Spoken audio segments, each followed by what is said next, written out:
मट्टी आता है हिम्मत मिली है ना सब बड़ा लाइफ है उठा के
गुड मॉर्निंग एवरीवन। तो हम नेक्स्ट चैप्टर स्टार्ट करते हैं, revision chapter second, surveying. Okay,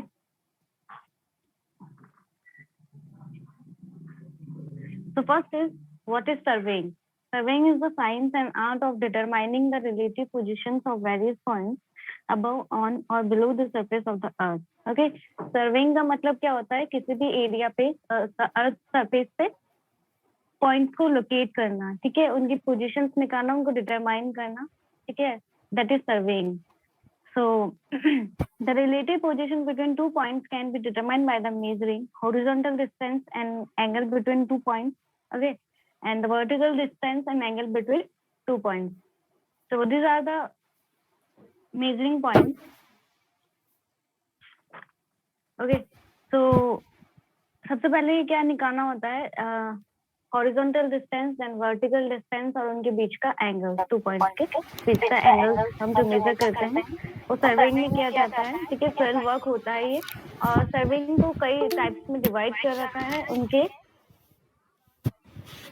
instrument के अकॉर्डिंग उनको डिवाइड कर रखा है कि जैसे फर्स्ट है चेन सर्वेइंग, टेप सर्वेइंग, ठीक है। इस अकॉर्डिंग यानी कि इंस्ट्रूमेंट के अकॉर्डिंग, इंस्ट्रूमेंट के बेसिस पे भी उनको डिवाइड कर रखा है सर्वेइंग को।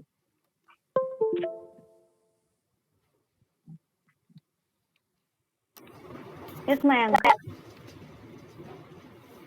मैम 2 पॉइंट के बीच एंगल तो ऑलवेज सेम रहेगा, देन दोनों 2 पॉइंट के बीच एंगल निकालेंगे। आपकी आवाज नहीं आ रही है, आपकी आवाज क्लियर नहीं आ रही है। मैं बोल रहा हूँ 2 पॉइंट के बीच का एंगल निकालेंगे कैसे? वो तो ऑलवेज 180 होता है मैम। 2 पॉइंट के बीच का एंगल निकालेंगे कैसे? जैसे हम 2 पॉइंट्स हमें दे रखे होंगे, वर्टिकल एंगल की मैं बात करी, वर्टिकल हॉरिजॉन्टल एंगल निकालते हैं ना, जैसे कि एक ब्लॉक बनेगा, लाइन की बात नहीं कर रही हूँ मैं, पूरे फील्ड की बात कर रही हूँ, ठीक है। 2 पॉइंट्स जो बनेंगे उनके बीच का angle.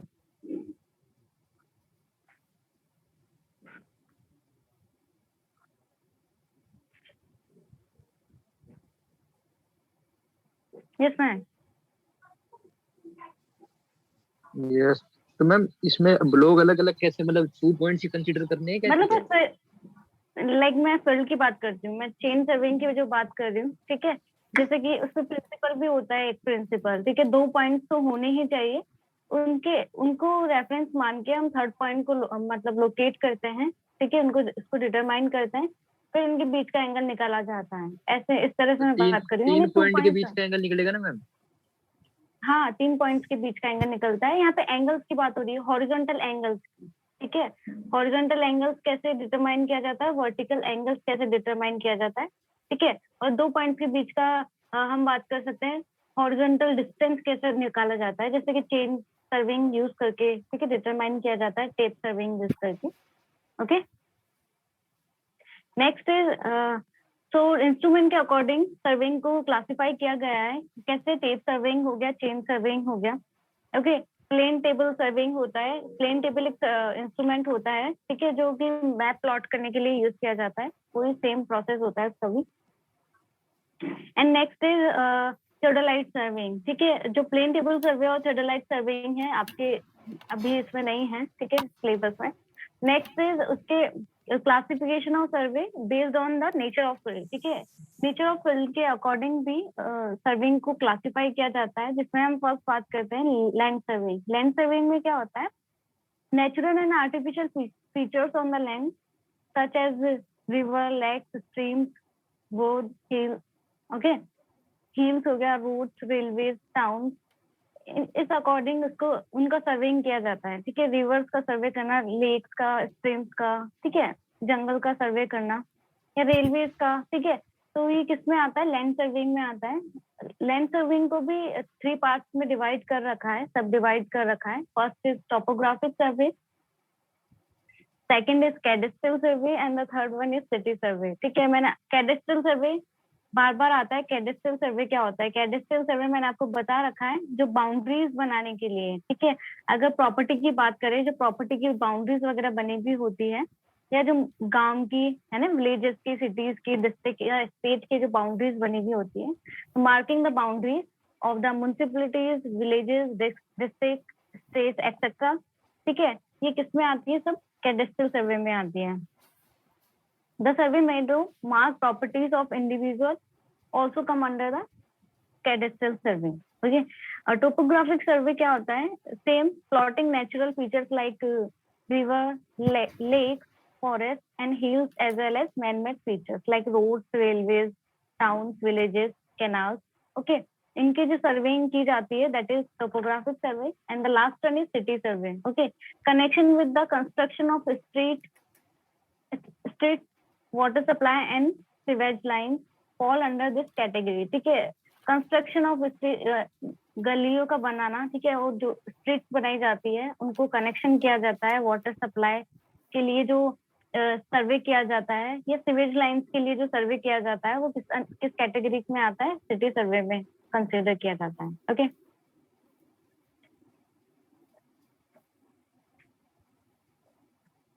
Next is marine survey, astronomical. Topography हो गया, मरीन सर्वे। मरीन सर्वे कहाँ किया जाता है, वाटर बॉडीज के लिए सर्वे किया जाता है, या नेविगेशन पर्पस के लिए, या मैं बोल सकती हूँ हार्बर वर्क के लिए जो, ठीक है, सर्वे किया जाता है, वो मरीन सर्वे होता है। मरीन सर्वे में क्या होता है, क्या डिटरमाइन करते हैं, MSL, ठीक है, मीन से लेवल जो हम डिटरमाइन करते हैं, तो उसको वो किसमें कंसिडर किया जाता है, मरीन सर्वे में।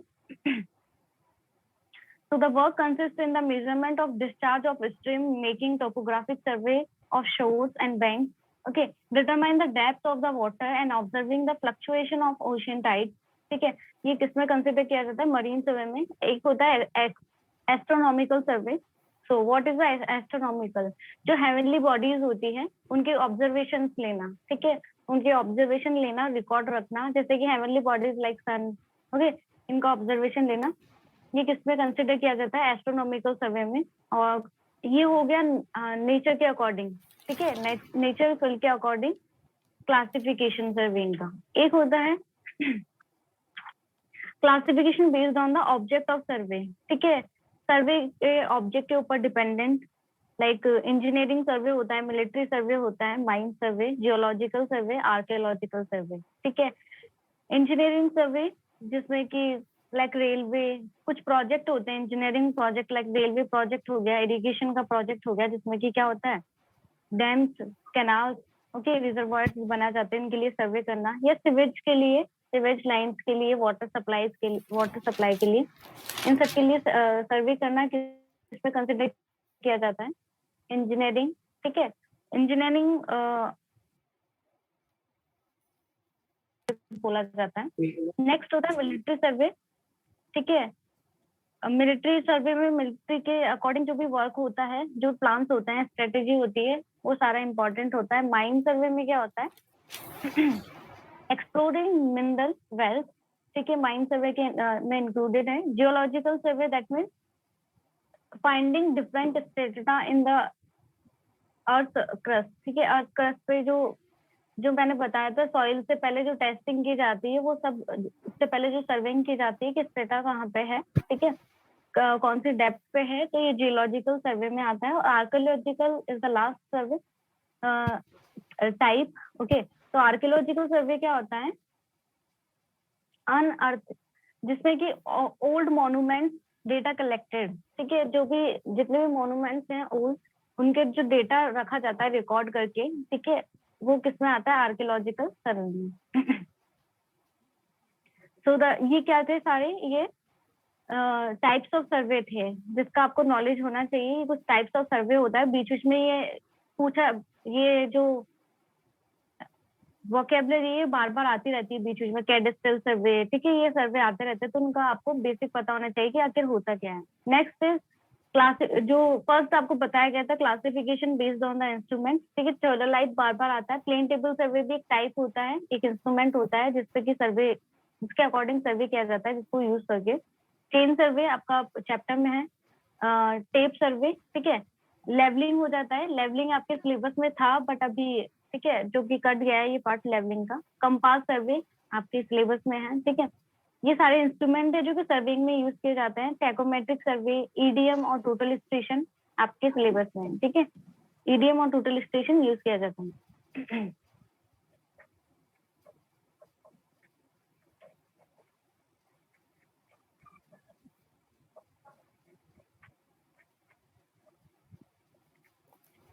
So next is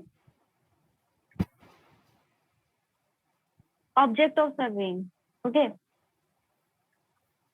object of surveying क्या होता है, first same definition as a definition, determine the relative position between point situated above, on और बिलो द ग्राउंड, ठीक है।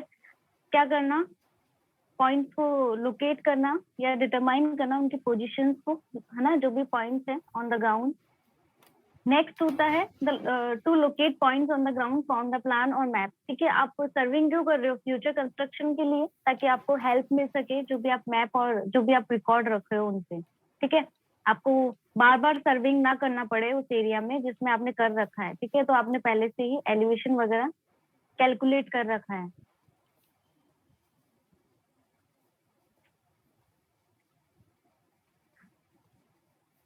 तो आप क्या करते हो, आपके पास अगर पहले से ही रिकॉर्ड है तो आप उन पॉइंट्स को लोकेट कर सकते हो बिना किसी सर्विंग के, यानी आपके पास मैप है और डेटा आपके पास जो भी है उनसे आप क्या कर सकते हो, लोकेट कर सकते हो उन पॉइंट्स को on the earth.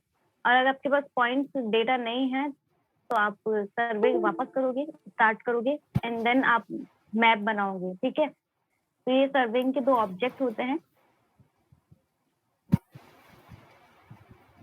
Yash Pankaj.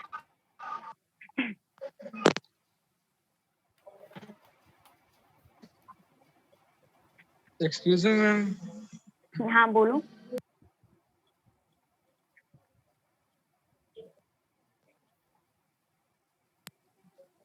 Ma'am हाँ बोलो। मैम आपने ये जो है ना सर्वे कंप्लीट करा दिया, इसका जो है ना क्लासिफिकेशन था ये कंप्लीट करवा दिया क्या? हाँ करवा दिए। तो मैम इसमें ये वाला जो आपने जियोडेटिक सर्वे नहीं बताया, इसका बताओ वापस से भाई। ये जो मतलब जियोडेटिक सर्वे क्या होता है? जियोडेटिक नहीं, geological survey. Geological survey that means strata, जो भी हार्ड स्ट्रेटा होता है, मैम ठीक है, एक तो कहाँ पे जैसे मान स्ट्रेटा। लो मैम ये जो प्लेन सर्वे होता प्लेन टेबल सर्वे। है, एक तो मैम जैसे मैम मतलब है ना प्लेन सर्वे होता है और एक जियोडेटिक सर्वे होता है जिसमें मैम जो है ना प्लम्ब ऑफ लाइन होती है वो जो है ना प्लेन सर्वे के अंदर पैरेलल होती है और उसके अंदर जो वो ना इंटरसेक्ट कर जाती है। उसका केस बताओ एक बार। प्लेन टेबल सर्वे होता है। प्लेन टेबल सर्वे में आप जो प्लम्ब आप बोल रहे हैं that is a instrument. Instrument क्यों यूज किया जाता है, for the centering purpose, okay.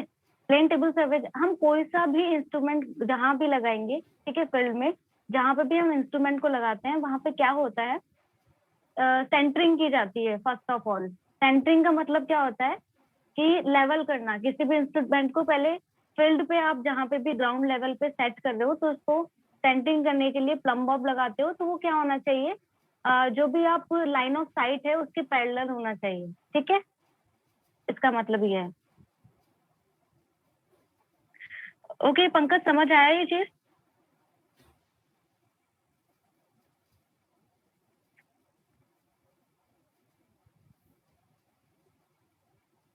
Yes Pankaj, समझ आई? तो मैम जो आपने ये बताया कि जो है ना प्लम ऑफ लाइन पैरेलल होती है, तो मैम इसका जो केस होता है अलग, जैसे मान लो मैम जो आपने जो है ना जियोडेटिक सर्वे में बताया, तो वो जियोडेटिक सर्वे में प्लम ऑफ लाइन 195.5 किलोमीटर से ज्यादा होती है तो प्लम ऑफ लाइन पैरेलल नहीं होती, और प्लेन सर्वे के अंदर 195.5 किलोमीटर से अगर मतलब कम होती है तो वो ना पैरेलल होती है अर्थ सरफेस पे। जो आप प्लम ऑफ लाइन बता रहे हो वो बताना एक बार वापस। कौन सी जियोडेटिक सर्वे की हम बात नहीं कर रहे हैं। सबसे पहले एक होता है जियोलॉजिकल सर्वे, जिसमें कि हम प्लम बॉब का तो यूज बाद में करेंगे। पहले उसमें काम क्या होता है सर्वे में, जियोलॉजिकल सर्वे में जो हार्ड स्टेटा होता है किस पे, अर्थ सरफेस पे, उसको निकालना होता है, ठीक है, उस पे सर्वे करना होता है। और लेवलिंग क्या होता है कि प्लम बॉब लाइन को इसलिए लगाया जाता है, प्लम बॉब लाइन सेंटरिंग के लिए, लेवलिंग के लिए यूज की जाती है, ठीक है। और आप जो एलिवेशन की बात कर रहे हो, एलिवेशन 100 से ज्यादा होता है, कितना भी हो सकता है, वो डिपेंड करता है इंस्ट्रूमेंट पे कितनी रीडिंग आ रही है, ठीक है, वो सब इंस्ट्रूमेंट पे डिपेंड करता है। 195.5 ये वैल्यूज अपने आप नहीं आती है ना, वैल्यूज ये तो इंस्ट्रूमेंट शो करेगा आपको वैल्यूज, जो भी एलिवेशन है, जो भी लेवल है। एग्जाम में आएगा तो एग्जाम में कोई इंस्ट्रूमेंट छोड़ना आएगा कि उस पे इतना आएगा? क्या क्या? अगर एग्जाम में क्यों आएगा, पता करना चाहिए कि पहली बात तो ये देखो, ये ना पंकज सुनो, पहली बात तो ऐसे क्वेश्चन आपके एग्जाम्स में नहीं आते हैं, है ना, और जितना बेसिक नॉलेज चाहिए ना उतना तो मैं आपको दे रही हूँ। ये बहुत ज्यादा एडवांस क्वेश्चन है, ये एक सिविल इंजीनियर का है ना बेस्ड है, तो अगर वो न्यूमेरिकल्स आते हैं ना उस टाइप के तो आपको ये समझाया जाता। और वो 100 मीटर जो आप बोल रहे हो एमएसएल, आपको जो पहले से वैल्यूज दी जाती है वो होती है ये वैल्यूज, है ना। और ऐसी वैल्यूज अगर दी जाती है ना क्वेश्चन में तो ही वो क्वेश्चन किए जाते हैं, ऑलरेडी दे रखी होती है वो वैल्यूज, ठीक है, ये वैल्यूज है ऑलरेडी दे रखी होती है क्वेश्चंस में, देन उसके अकॉर्डिंग ये लेवलिंग होती है ना, आपके लेवलिंग का जब पार्ट होता है ना तो आपको समझाया जाता है कि क्या होता है, ठीक है। तो हमारे सिलेबस में ही है तो जो लाइन बताया था जो मैंने आपको अभी। हाँ हाँ आपके है तो सही, वो लेवलिंग आपके बुक में है, बट आपके इस साल हट गया है ना, ये जो सिलेबस कट चुका है, आधा हो चुका है, ये इस वजह से आपको नहीं पढ़ाया जा रहा है लेवलिंग। तो मैंने बुक में से ही पढ़ा था, बुक में से ही पढ़ा था। हाँ तो बुक में से आपको वो वाला पार्ट नहीं पढ़ना है अभी, ठीक है, बुक में से नहीं पढ़ना है अभी वो वाला पार्ट, क्योंकि वो आपके सिलेबस में नहीं है अभी, इस साल नहीं है। ओके, एक्स्ट्रा में कुछ नहीं पढ़ना है, जितना मैं आपको टॉपिक्स बता रही हूँ सेम वही पढ़ना है, ठीक है, वो एक्स्ट्रा में चला गया, ठीक है। अभी ऑब्जेक्ट की बात कर रहे थे। ओके ओके पंकज, म्यूट कर सकते हो आप, ठीक है। ऑब्जेक्ट्स मैंने आपको बता दिए, नेक्स्ट आता है प्रिंसिपल ऑफ सर्वेइंग। ओके, तो what is the principle? 5 principle होते हैं, ठीक है, जिसमें से 2 सबसे मोस्ट इंपॉर्टेंट होते हैं जिनका सबको पता होना चाहिए। फर्स्ट होता है working from whole to part, second is location of points with reference to at least 2 points, third is adequate checks must be provided, fourth is suitable methods to be chosen, fifth is care in recording data. Okay, so first हम fifth और fourth देख लेते हैं क्या होता है, ठीक है, थ्योरी है। तो care in recording data, that means जो भी आपने रिकॉर्ड किया है, डिटरमाइन किए हैं पॉइंट्स को, ठीक है, जो भी आपने फील्ड पे लोकेट किए थे उन पॉइंट्स को। तो every reading taken in the field either linear or angular must be recorded in a proper field book or any other relevant book. Okay, every reading must be in a legible writing and in a standard form. There should not be any overwriting on the reading. If there is a mistaken in recording any reading, the wrong reading written must be cancelled first and the correct reading should be written above it. Okay, The field's record must be accurate, legible, clear, and systematic. The field book or any survey book is the original record, so it must be kept at proper place to be safe for any future references. Okay, future reference के लिए हम record रखते हैं, ठीक है, किसी भी book में रख सकते हैं। रिकॉर्ड बुक जो होती है, रिलेवेंट बुक जो है आपकी, ओके, उसमें पॉइंट्स को लिखा जाता है। ओवर राइटिंग नहीं करनी होती है उस बुक में। आपका अगर गलत भी हो जाता है, पॉइंट्स में मिस्टेक हो जाती है लिखने में, तो ओवर राइटिंग नहीं करनी होती है, उसको ठीक नहीं करना होता है, उसको जस्ट कट करना होता है, उसके ऊपर नए जो वैल्यूज है, करेक्ट वैल्यू है, वो लिख दी जाती है, ठीक है। और इसको यूज किया जाता है लोकेट करने के लिए पॉइंट्स को इन फ्यूचर कंस्ट्रक्शन वर्क होता है तो, ओके, सर्वेइंग वर्क होता है तो। नेक्स्ट, इससे पहले जो मेथड है that is suitable method to be chosen. In modern era of digital surveying instrument, any type of accuracy can be attained. Although more precise the instrument and process are, more the cost of surveying is. ठीक है, जितना ज्यादा precise होगा instrument, ठीक है, उतना ही process easy होता है, लेकिन उतना ही ज्यादा कॉस्ट होती है उस इंस्ट्रूमेंट की, ठीक है, उस सर्वेइंग वर्क की। So it is important to choose a method of surveying keeping in mind the purpose of survey and thus the accuracy required so that cost can be minimized, ठीक है। So क्या होना चाहिए, आपको सर्वे का type पता होना चाहिए, किस तरह का आप सर्वे कर रहे हैं, कौन से पॉइंट्स आपको लोकेट करने हैं, किस तरह के एंगल्स निकालने हैं, हॉरिजॉन्टल डिस्टेंस निकालना है, ठीक है। तो आपको उस अकॉर्डिंग इंस्ट्रूमेंट को चूज करना चाहिए, ताकि क्या टाइम भी बचे, पैसा भी बचे, ठीक है। और आपके पास जो भी आप एक्यूरेसी लेना चाहते हो पॉइंट्स की, वो एक्यूरेसी भी मिले आपको, ठीक है। For high accuracy, high precision instruments are required. Attend is less. Extensive field work is required, and precise and accurate computation are required. If the accuracy attained is less than the accuracy desired, then the result of the survey has no value.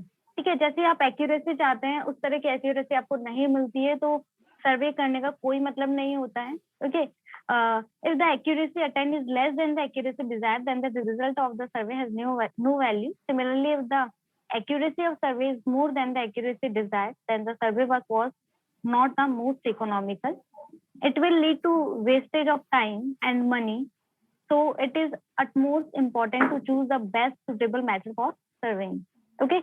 So जब भी surveying की बात करें तो best suitable method ही use करना चाहिए, ताकि time भी बचे और कॉस्ट भी बचे, और आपको जो वैल्यूज चाहिए एक्यूरेट वैल्यू, वो आपको एक्यूरेट वैल्यूज मिले, ओके।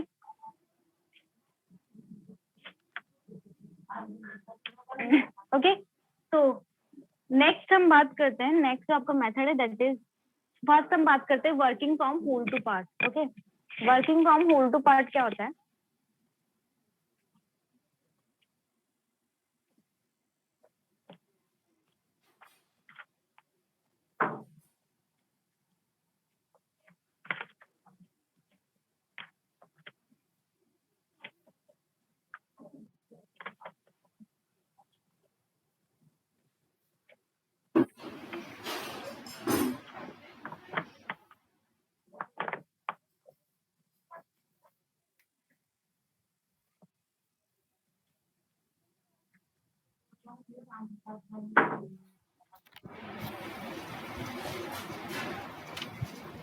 ओके, फर्स्ट हम बात करते हैं working from whole to part.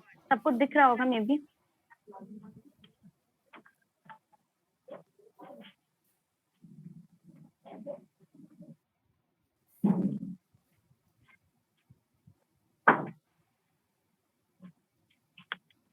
Okay, working from whole to part.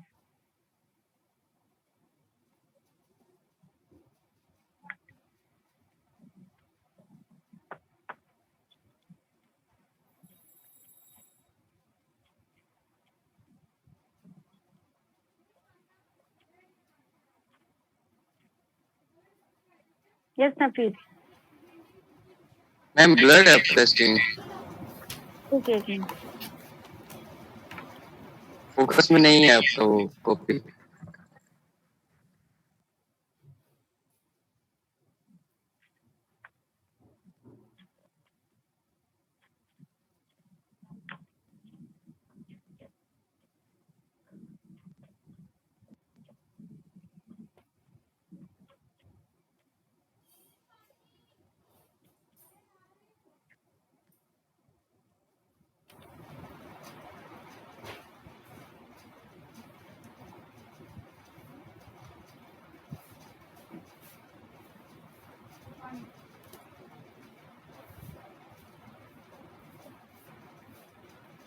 ठीक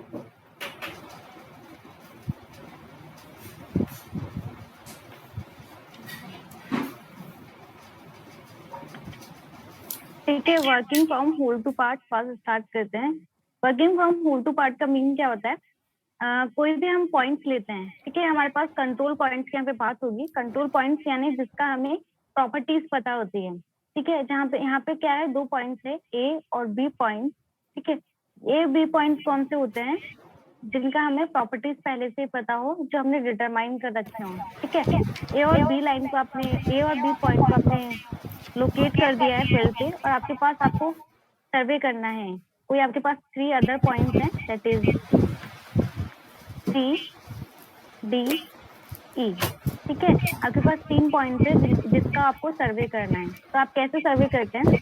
कंट्रोल पॉइंट्स की हेल्प से सर्वे करते हैं उस एरिया में, ठीक है। तो कैसे करेंगे? जैसे ए से सी की तरफ देखते हैं, ठीक है। ए से सी की तरफ अगर मैं बात करती हूँ होल टू पार्ट की, ठीक है, होल टू पार्ट यानी मैं दोनों पॉइंट्स को लेके, दोनों पॉइंट्स की हेल्प से क्या करूंगी? सर्वे करूंगी, ठीक है।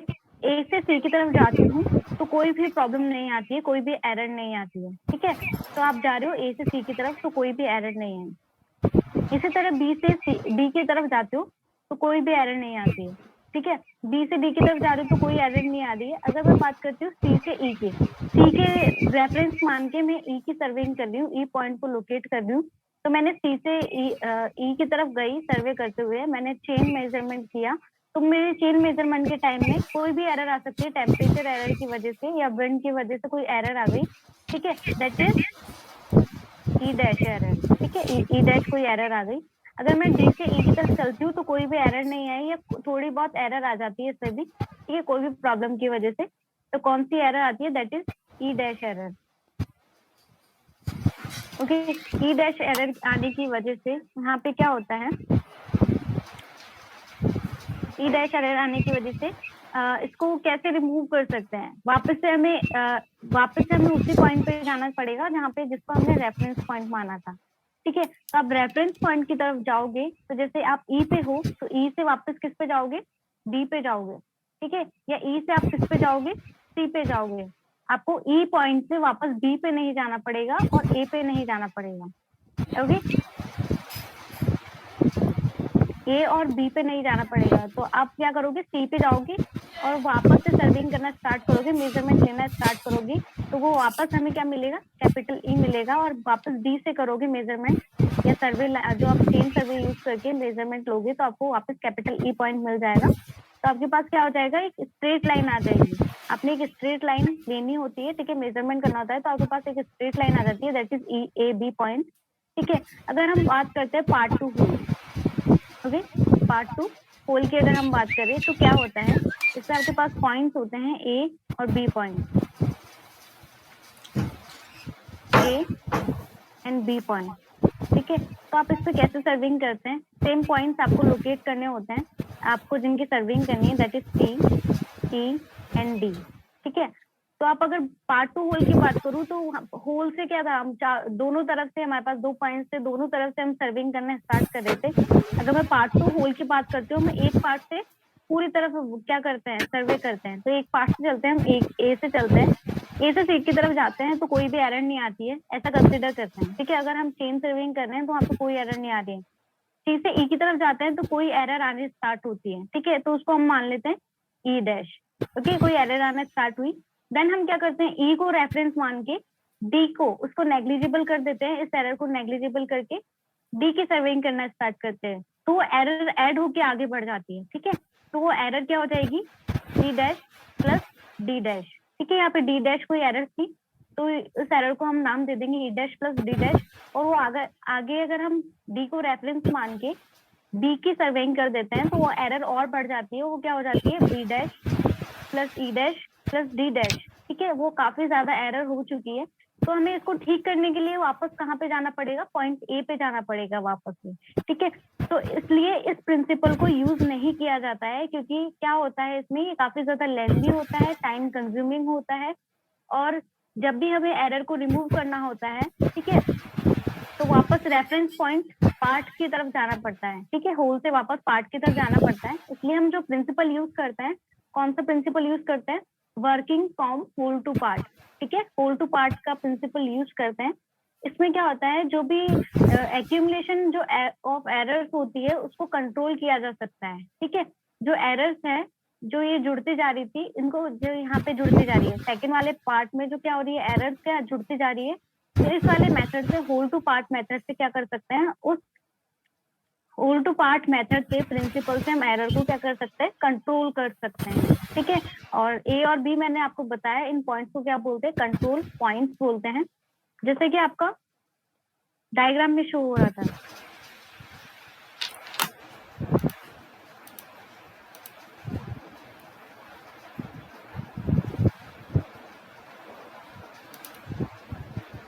ठीक है, जो यहाँ पे फर्स्ट डायग्राम में शो कर रखा है, that is A B C D E F G H K, okay. ये कुछ पॉइंट्स दे रखे हैं, that points are control points. इनकी हेल्प से हम क्या कर रहे हैं, जैसे फील्ड को डिजाइन कर रहे हैं, फील्ड की सर्वेइंग कर रहे हैं, ठीक है।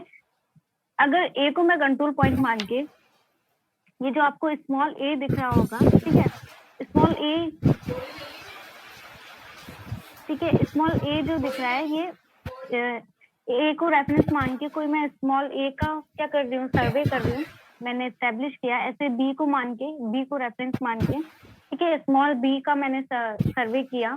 ऐसे ही इन सभी कंट्रोल पॉइंट्स के रेफरेंस से मैंने जो सर्वे किया है, तो हमें एक फील्ड मिलता है, ठीक है। अब किसी भी में भी एरर होगी, जैसे सी पॉइंट की वजह से कोई एरर आ रही है, तो मेरे को क्या करना पड़ेगा, ए पे नहीं जाना पड़ेगा, बी पे नहीं जाना पड़ेगा, डायरेक्ट मैं सी पे जाके उस एरर को रिमूव कर सकती हूँ, ठीक है। तो मैं एरर को क्या कर सकती हूँ, कंट्रोल कर सकती हूँ by to whole to part method से, ठीक है। अगर मैं पार्ट टू होल की बात करती, अगर ए को रेफरेंस मान के मैं पूरे एरिया का क्या करती, सर्वे करती, तो मुझे किसी भी पॉइंट पे अगर एरर होती है और वो आगे जुड़ती जाती है, तो मुझे वो ठीक करने के लिए वापस पॉइंट ए पे जाना पड़ता, जो कि बहुत ज्यादा टाइम कंज्यूमिंग हो जाता है और बहुत ज्यादा एरर हो जाती है, ठीक है। तो मुझे वापस से स्टार्ट करना पड़ता वर्क को, इसलिए मैं कौन सा प्रिंसिपल यूज करती हूँ, working from whole to part, okay. जो नेक्स्ट मेथड है, जो नेक्स्ट प्रिंसिपल है, वो कल की क्लास में कंटिन्यू करेंगे। आज यही लीव करते हैं, क्लास को एंड करते हैं। Thank you class. अगर कोई प्रॉब्लम है तो कल की क्लास में आप पूछ सकते हैं, ओके। Thank you.